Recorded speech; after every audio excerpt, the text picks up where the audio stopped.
누구나 살아가면서 한 번쯤은 이런 경험을 하게 됩니다. 큰 다툼은 없었는데, 결정적인 말도 없었는데, 어느 날부터 관계가 예전 같지 않다고 느껴지는 순간, 무엇이 잘못되었는지 정확히 말할 수는 없지만, 함께 있어도 마음이 편하지 않고, 말을 고르느라 숨이 한 번 더 막히는 때입니다. 관계를 무너뜨리는 것은 대부분 큰 사건이 아닙니다. 무심한 말투, 대답 없는 반응, 당연하다는 듯한 태도 같은 아주 사소한 무례들입니다. 그 무례는 소리를 내지 않지만 관계의 온도를 조금씩 낮춥니다. 사람 사이의 신뢰는 큰 정성보다 작은 태도에서 지켜지게 됩니다. 존중은 거창한 표현으로 쌓이지 않고 무례는 큰 실수로만 생기지 않습니다. 오히려 아무렇지 않게 넘긴 사소한 순간들이 관계의 균형을 흔들어 놓습니다. 사소한 무례는 한 번으로 끝나지 않습니다. 그것이 반복될수록 마음은 서서히 물러나고 상대는 설명하지 않은 채 거리를 두기 시작합니다. 겉으로는 평온해 보여도 관계 안쪽에서는 이미 금이 가고 있는 것입니다. 우리는 종종 관계가 멀어진 이유를 서로의 성격이나 상황에서 찾습니다. 하지만 돌아보면 그 시작은 아주 작습니다. 존중받지 못한다고 느꼈던 한순간, 가볍게 여겨졌다고 느꼈던 한 장면, 그 기억이 관계를 바꾸는 씨앗이 됩니다. 이제부터는 큰 잘못이 아니라 사소한 무례가 어떻게 관계를 흔드는지, 그리고 왜 나이가 들수록 태도가 말보다 중요해지는지를 천천히 들여다보려 합니다. 사소한 무례는 대개 의도에서 시작되지 않습니다.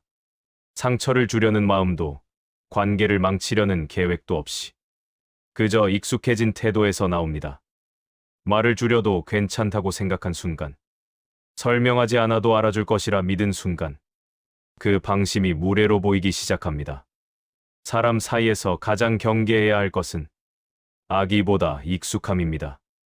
익숙함은 존중을 생략하게 만들고, 존중이 빠진 자리는 아무리 오래된 관계라도 빠르게 식어갑니다. 무례는 그래서 멀리서 오지 않습니다. 늘 가까운 자리에서 아무렇지 않게 생깁니다. 관계가 깊어질수록 사람들은 종종 말을 아끼는 것이 아니라 태도를 줄입니다.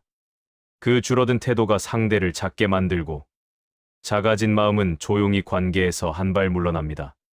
사소한 무례는 한 번으로 관계를 무너뜨리지 않습니다. 대신 반복되며 관계의 바닥을 조금씩 깎아냅니다.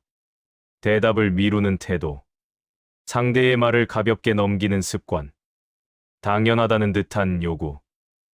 그 하나하나는 작아 보이지만 쌓이면 분명한 신호가 됩니다. 나는 이 정도 대접을 받아도 되는 사람이다. 이 신호는 말로 전해지지 않기에 더 오래 남습니다.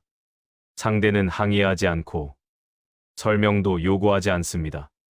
그저 마음의 온도를 낮추고 기대를 접고 조용히 거리를 조정할 뿐입니다. 그래서 우리는 관계가 끝나는 순간보다 관계가 식어가는 과정을 더 중요하게 봐야 합니다. 끊어지는 관계는 이유가 분명하지만 식어버린 관계는 대부분 설명되지 않은 무례에서 시작되기 때문입니다. 누구나 젊은 시절에는 말이 관계를 이어준다고 믿습니다. 미안하다는 말 한마디, 고맙다는 표현, 다시 잘해보자는 약속만 있으면 관계는 얼마든지 회복될 수 있다고 생각합니다. 그래서 상처를 받아도 말로 풀 수 있을 거라 기대하고 서운함이 생겨도 대화로 해결할 수 있다고 믿습니다. 하지만 시간이 지나며 사람은 조금씩 알게 됩니다.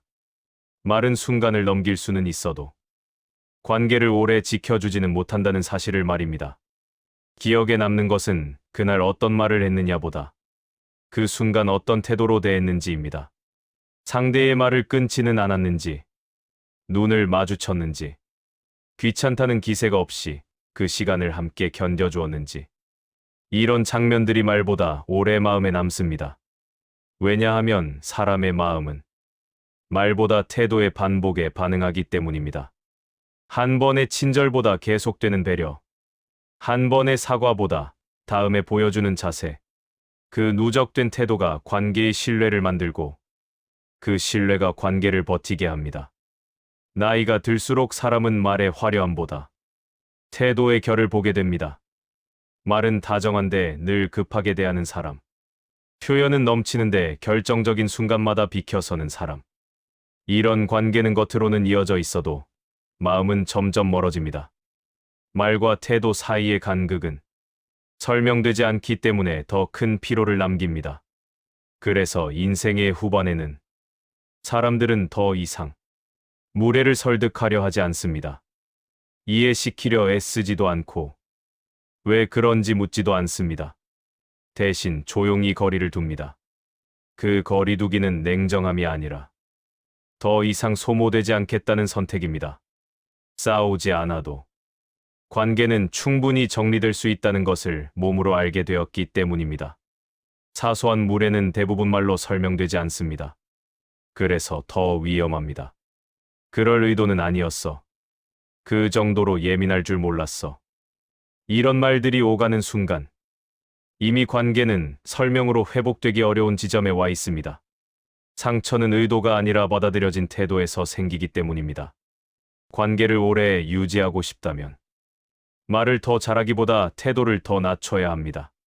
상대를 편하게 대한다는 이유로 존중을 생략하지 말고 가깝다는 이유로 예의를 줄이지 말라는 뜻입니다. 익숙함 속에서도 다시 한번 마음을 세우는 사람만이 관계를 오래 지켜낼 수 있습니다. 인생의 후반으로 갈수록 사람은 분명해집니다. 어떤 말이 아니라 어떤 태도를 곁에 둘 것인지. 그래서 더 이상 모든 관계를 유지하려 하지 않고 모든 무례를 이해하려 애쓰지 않습니다. 대신 편안한 태도, 일관된 존중, 말이 없어도 불편하지 않은 관계를 선택합니다. 말은 잊혀질 수 있지만 태도는 남습니다. 그리고 그 태도는 관계를 살리기도 하고 조용히 끝내기도 합니다. 나이가 들수록 관계가 줄어드는 이유는 사람이 차가워져서가 아니라 태도를 더 정확히 보기 시작했기 때문입니다. 그래서 결국 관계는 말로 이어지지 않습니다. 태도로 남고 태도로 정리됩니다. 그 사실을 받아들이는 순간 우리는 더 이상 사소한 무례 앞에서 스스로를 소모하지 않게 됩니다. 관계는 큰 감정으로 시작되지만 작은 태도로 유지됩니다. 사랑이나 호의가 아무리 커도 존중이 빠지면 관계는 오래 버티지 못합니다. 반대로 눈에 띄는 애정이 없어 보여도 사소한 존중이 이어지는 관계는 시간을 견뎌냅니다. 사소한 무례는 대개 아무렇지 않게 지나갑니다. 말 한마디를 줄인 선택, 반응을 미룬 태도, 상대를 기다리지 않은 순간, 그때마다 관계가 당장 무너지지는 않지만 마음은 조금씩 뒤로 물러납니다. 그리고 어느 날 함께 있어도 편하지 않은 지점에 이르게 됩니다. 인간관계의 지혜는 거창한 노력을 요구하지 않습니다. 다만 익숙함 속에서도 존중을 생략하지 말아야 합니다. 가깝다는 이유로 예의를 줄이지 않고 편하다는 이유로 태도를 가볍게 하지 않는 것. 그 작은 선택들이 관계의 온도를 지켜냅니다. 한번 생각해 보십시오. 어떤 사람과 오래 가고 싶은지, 어떤 태도를 곁에 두고 싶은지. 사람은 나이가 들수록 더 이상 무례를 설득하지 않고 상처를 설명하려 애쓰지 않습니다. 대신 조용히 거리를 조정하고 마음을 지킬 수 있는 관계를 선택합니다. 관계가 줄어드는 것은 사람을 잃는 일이 아니라 존중 없는 태도를 내려놓는 일일지도 모릅니다. 그 선택은 차가움이 아니라 성숙에 가깝습니다. 더 이상 마음을 소모하지 않겠다는 조용한 다짐이기 때문입니다. 관계는 큰 사랑으로 유지되지 않습니다. 작은 존중이 반복될 때 비로소 오래 이어집니다. 그 사실을 알게 된 이후의 삶은 조금 더 단정해지고 마음은 한결 편안해질 것입니다.